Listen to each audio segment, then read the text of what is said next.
Judges 4. God delivers Israel through Deborah and Barak.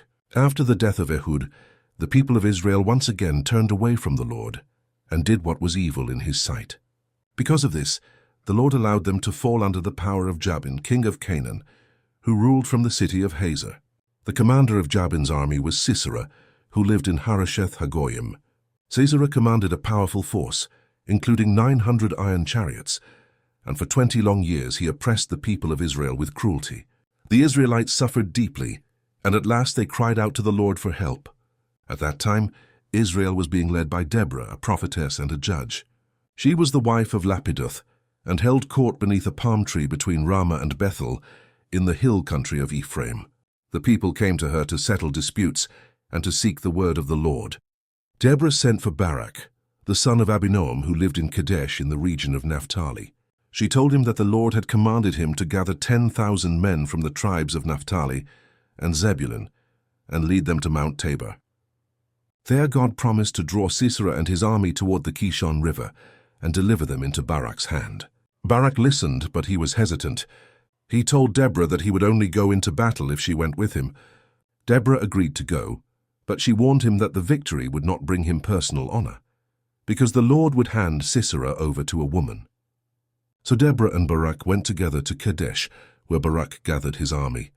Meanwhile, Sisera was informed that Barak had taken his forces to Mount Tabor. Confident in his military strength, Sisera assembled his chariots and troops and marched toward the Kishon River to confront Israel. When the time came, Deborah told Barak that this was the day the Lord had promised victory, and that God himself had gone before them.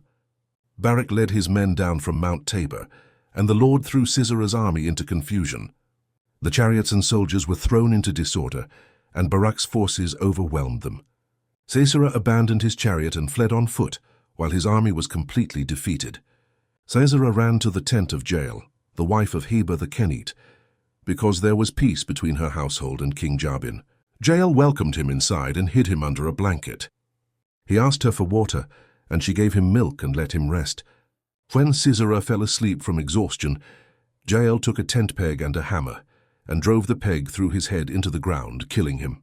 When Barak arrived searching for Sisera, Jael showed him the body. Through this act, the Lord delivered Israel from Sisera. From that day forward, Israel grew stronger against Jabin, king of Canaan, until Jabin's power was finally broken.